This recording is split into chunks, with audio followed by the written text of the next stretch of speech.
یوں بنی کہ الحمدللہ سفر کی آج کل جو آسانیاں ہیں اور جس آسانی سے لوگ سفر کر کے حج کے لیے یا جس آسانی اور سہولت سے سفر کر کے لوگ عمرے کے لیے جاتے ہیں، لیکن افسوس جب لوگ جاتے تو ہے لیکن نہ جس گھر کی زیارت کے لیے جا رہے ہیں اس کا کوئی علم حاصل کرتے ہیں، نہ وہ عمل جو عمرہ جسے کہا جاتا ہے یا جسے حج کہا جاتا ہے اس کی کوئی مخصوص تیاریاں ہوتی ہیں، بلکہ جو کچھ ہوتا ہے وہ یہ ہے کہ سراسری چلتے چلتے کسی سے یہ پوچھ لیا کہ اس کا کیا ہے، اس کا کیا ہے، وہاں جا رہا ہوں تو فلاں کروں یا نہ کروں، اور نہ کوئی تحقیق، نہ کوئی اس کے تعلق سے تعلیم، نہ کوئی چیز کی پڑھائی، بس جو کچھ سمجھ میں آیا جو کچھ لوگوں سے سنتے رہے، جو کچھ لوگ وہاں جانے کے بعد کریں گے تو ہم بھی وہ کر لیں گے۔ ظاہر سی بات ہے اکثریت غلط تھوڑی کریں گی، سب لوگ غلط تھوڑی ہو سکتے ہیں، اور بس ایک اس طریقے پہ جو ہے ایک عمرے کے لیے انسان جا رہا ہے یا حج کے لیے جا رہا ہے، تو جن مقامات پر جا رہا ہے نہ اس کی فضیلت معلوم ہے، نہ جن مقامات پر جا رہا ہے ان کا کیا اس میں حصہ ہے وہ پتہ ہے، نہ جن ارکان کو ادا کر رہا ہے اسے پتہ ہے یہ ارکان ہیں یا یہ سنتیں ہیں یا بس یوں ہی بس سب کر رہے ہیں تو میں کرا چلا جا رہا ہوں۔ مطلب یہ ہے کہ وہ ہزاروں روپے خرچ کر رہا ہے، سفر کی سہولتیں ہونے کی وجہ سے اس کا فائدہ اٹھا رہا ہے، لیکن اس کے باوجود بھی اسے یہ نہیں پتہ کہ جس کام کے لیے جا رہا ہوں وہ کام ہوا یا نہ ہوا، اور جا کے آنے کے بعد بھی وہ اتنا ہی شک میں ہوتا ہے جتنا جانے سے پہلے وہ شک میں ہوتا اپنی عبادت کے تعلق سے۔ عمرہ تو کر آ گیا کہ انسان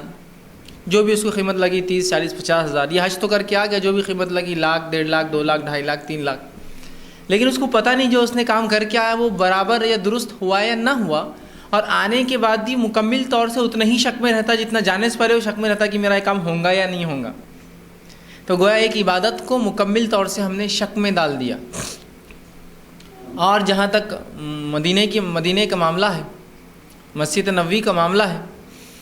یاد رکھیے سب سے پہلی چیز تو یہ کہ نہ تو یہ حج کا کوئی رکن یا کوئی حصہ ہے کہ اس میں جانا پڑے گا آپ کو، نہ ہی یہ عمرے کا کوئی رکن ہے یا کوئی حصہ ہے کہ جو اس میں جانا پڑیں گے۔ وضاحت میں اس لیے کر رہا ہوں کہ بہت سے لوگ حج کو جانے کا اگر موقع مل بھی جائے اور سہولت ایسی ملے کہ 2 سے 3 دن سے زیادہ سفر کی اجازت نہ ملے، چاہے انسان بین الملک خلیج میں کہیں رہتا ہو، خود سعودی عرب یا اس کے اطراف کے علاقوں میں، یا جو ہندوستان سے اس کو ایسی سہولت کمپنی سے مل رہی کہ 2 سے 3 دن یا 4 دن یا 5 دن سے زیادہ چھٹی نہیں ملتی، تو وہ یہ سمجھتا ہے کہ اب چونکہ مسجد نبوی جانا ہی نہیں ہوگا تو پھر حج کا کیا فائدہ کر کے، تو حج کیوں کروں، سمجھ رہا بات؟ یا پھر عمرے کے اندر اگر اسے سہولت نہ ملے تو وہ سوچتا ہے کیوں کروں پھر عمرہ میں، اس لیے کہ فلاں جگہ جانے کو تو مجھے موقع نہیں مل رہا ہے۔ ہوتا ہے بہت سی مرتبہ انسان سفر کرتے ہوئے چلا ہے، جدہ میں کچھ 1 دن رکنے کا موقع مل جائے اسے، سمجھ لیجیے،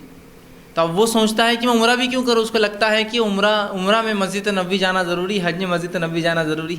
حالانکہ وہ اگر جدہ ہے تو وہاں سے نکلے احرام باندھے جا کر 1 دن کیا 3 گھنٹے 2 گھنٹے کے اندر عمرہ ہو جاتا ہے، جا کے نہیں کرتا ہے۔ تو گویا غیر معلومات یا غلط معلومات یا لا علمی یا غیر جس کو بولیں گے بہرحال جو بھی وجوہات ہوں، ہم بہت سی مرتبہ ایسے کام کر بیٹھتے ہیں جس کی کوئی انتہا نہیں۔ تو مسجد نبوی کے تعلق سے بالخصوص میں نے اس لیے اس باب کو چنا اور اس لیے اس کا جو ہے اس کا انتخاب کیا کہ اس کی فضیلت کیا ہے انشاءاللہ یہ بھی سامنے آ جائیں گی، اور جو غلط فہمیاں اس کے تعلق سے ہمیں رکھی ہے تو وہ انشاءاللہ ازالہ ہو جائیں گے، اور ایسی غلط فہمیاں جس کی کوئی انتہا نہیں۔ اور جب یہ غلط باتیں یا وہ روایتیں جو سند کے اعتبار سے ضعیف یا موضوع ہے، بہت زیادہ مطلب ضعیف یا جو ہے موضوع ہے، ان روایتوں کو جب لوگ بیان کر دیتے ہیں تو آپ کو بھی لگتا ہے سفر اس کے بغیر ہو ہی نہیں سکتا۔ جیسا کہ ایک روایت بیان کی جاتی ہے کہ جو کوئی حج کے لیے آئے اور میری جو ہے مسجد کی زیارت نہ کرے تو اس نے مجھے رسوا کیا۔ تو آدمی کہتا ہے آپ دیکھو میں اگر وہاں جاؤں گا اور مسجد نبوی نہ گیا تو آپ صلی اللہ علیہ وسلم رسوا ہو جائیں گے۔ یا جو میری مسجد میں آئے اور پھر وہاں 40 نمازیں ایک ساتھ پڑھے تو اللہ اس کو نفاق سے اور فلاں چیزوں سے بری کر دیتا ہے۔ تو جب یہ بات سن لیتے تو ہم چاہتے ہیں کہ 8 دن کم از کم رکنا ہو، اس لیے کہ 40 نمازیں ہونا چاہیے۔ یاد رکھیے مسجد نبوی کی فضیلت نہیں ہے۔ اسی طرح یہ بھی جو ہے ضعیف روایت ہے کہ لوگ بیان کرتے ہیں کہ مسجد نبوی میں جو نماز پڑھی جاتی ہے اس کا ثواب 50,000 نمازوں کے برابر ہے، یہ بھی ضعیف روایت ہے۔ یاد رکھیے اس کی فضیلت ہے لیکن یہ نہیں ہے 50,000 والی، جیسا کہ مسجد حرام کی 1 لاکھ ہے، مسجد نبوی کی جو ہے 50,000، یہ ضعیف روایت ہے، جبکہ مسجد نبوی کے تعلق جو صحیح روایت ہے وہ ہے 1000 نمازیں، 1000 نمازوں کے برابر ہے، مطلب جو عام مسجدوں میں پڑھی جائے۔ مسجد حرام کے اندر 1,00,000 نمازیں اور مسجد اقصیٰ کے اندر 500، سمجھ رہا ہے بات کو؟ تو یہاں ہم دیکھتے ہیں کہ موضوع روایتیں ضعیف روایتیں اور حتی بہت زیادہ ضعیف جداً جو روایتیں ہوتی ہیں لوگ بیان کر دیتے ہیں، اور ہمیں لگتا ہے کہ بس اب تو عمرہ اور حج کا معنی یہی ہوا، مسجد نبوی گئے بغیر عمرہ حج ہوتا نہیں ہے فلاں ہے، اور عجیب و غریب قسم کے جو ہے خرافات، اور پھر عجیب و غریب قسم کے بدعات، اور پھر انسان کی لا علمی اور جہالت پھر اس پر اور ہو۔ ایک تو جو ہے انسان جو ہے علم حاصل نہ کرے اور پھر اس پر جاہل بھی ہو، ایک سمجھداری بھی تقاضا کوئی ہوتی ہے کہ انسان کو علم نہ ہو کسی مسئلے کا، لیکن اس کی سمجھداری اسے کہتی ہے یار کچھ نہ کچھ ہو رہا ہے گڑبڑ۔ تو ایک تو انسان پہلے سے جو ہے جاہل ہو اور اس پر سمجھداری نہ ہو، علم نہ ہو، تو پھر کیا ہوتا ہے دوبالا ہو جاتا ہے، اور ایسی ایسی حرکتیں، ایسے ایسے کام، ایسی ایسی باتیں، ایسے ایسے کام، مطلب عجیب و غریب حرکتیں جس کو نہ اللہ کی کتاب نے حکم دیا، نہ نبی اکرم صلی اللہ علیہ وسلم کی سنت نے حکم دیا، اور حالانکہ اللہ نے اتنا مال دیا کہ وہ عمرہ جا رہا ہے، حج جا رہا ہے، اور اسے اس بنیادی چیز کا اگر پتہ نہ ہو، جس کے لیے اگر وہ کتاب و سنت کے مطابق لکھی گئی کتابوں کا مطالعہ کریں، تو میں سمجھتا ہوں 50 60 100 روپے کی کتابیں آتی ہیں وہ مشکل حج عمرے کے مسائل، چاہے اقبال کیلانی صاحب کی لیجیے یا علامہ ناصر الالبانی کی لیجیے یا شیخ بن باز کی لیجیے، 100 روپے سے اوپر نہیں ہوتی، اور جاتا ہے لاکھوں روپیہ خرچ کر کے اس سفر کو، اور 100 روپے خرچ کرنے کی استطاعت یہاں نہیں ہوتی ہے کہ ایک علم کے لیے کہ لاکھ روپیہ جہاں جا رہا ہوں، اور جاتے وقت بھی پورا شک میں اس کی عبادت، اور واپس آنے کے بعد بھی پوری زندگی شک میں گزارتا ہے کہ میں نے وہاں وہ غلطی کیا تو دم واجب تو نہیں ہوا، فلاں چیز کیا تو فلاں تو نہیں ہو گیا، فلاں کام کیا تو میں مطلب گویا ہے کہ اتنا افضل عمل کر کے آ رہا ہے، مال بھی خرچ کر رہا ہے اس میں، اور اس عبادت کے تعلق سے زندگی بھر شک میں بھی رہتا ہے کہ یہ میرا ہوا یا نہیں ہوا۔